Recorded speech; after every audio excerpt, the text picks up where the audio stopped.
Hey there, Heather Boyd here, and welcome to day 4 of the Art Bookmark Making Challenge. Be sure to check the description below to join the Facebook event page and share pictures of your beautiful bookmarks. At the end of the challenge, I'll be making a slideshow of viewers' work to be shared. Today we're making abstract art bookmarks. I'm going to start with taking some of my old artwork. This is an acrylic piece. Just figure out the nicest composition. You can cut a few bookmarks out of the same piece. These were just painted on Bristol board. This one is actually shaving cream art. I'll link up that tutorial below. And then this was a watercolor piece that I tried just to tear it to make a nice edge, which looks okay, but then I decided just to trim the edges so they're more straight with an X-Acto knife and my metal ruler. So I just cut it out the best I could to make it as big as I could from that piece. You could leave one edge scalloped if you like, or just trim it.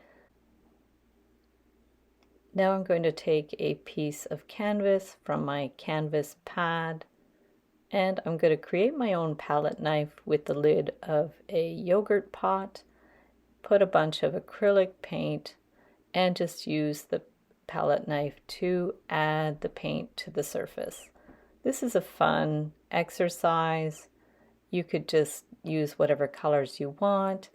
It's better to do a larger piece, and then you could choose the sections that you like for your bookmark. So I'm just going over with the palette knife. You can also use a brush to have some variety of brush strokes, sizes, etc. Use the colors you like. This is Payne's Gray, one of my favorite colors. You could do lines, you can scratch into the surface. Just choose the variety of colors that you like. I tend to like turquoise and blues. And we'll just do wiggly lines, straight lines. You can splatter on the painting if you like. Just have fun with it. Don't think too much about how it's going to look, because we're going to choose the sections that we like the best. So just going with it, try not to make it too muddy, and just keep playing around with it. You can do several of these if you like at the same time.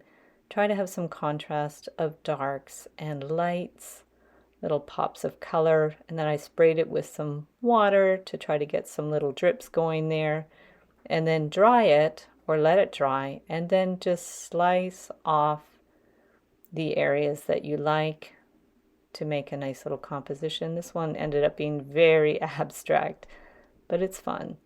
And then this was actually some drip art that I did with my friend Patricia. I'll link up that video below, and it has a really cool kind of texture and pattern to it. So I just removed it from the canvas. It was just a dollar store canvas, and then I cut it into strips in the areas that I liked. So it actually makes a whole bunch of bookmarks, which is fun. Great gifts. Thanks so much for watching and for participating in the 10-day art bookmark making challenge. Be sure to share photos of your work in the Facebook event page. I'll link it up in the description below. Be sure to like this video and subscribe to my channel for lots more art videos and tutorials. And we'll see you the next time.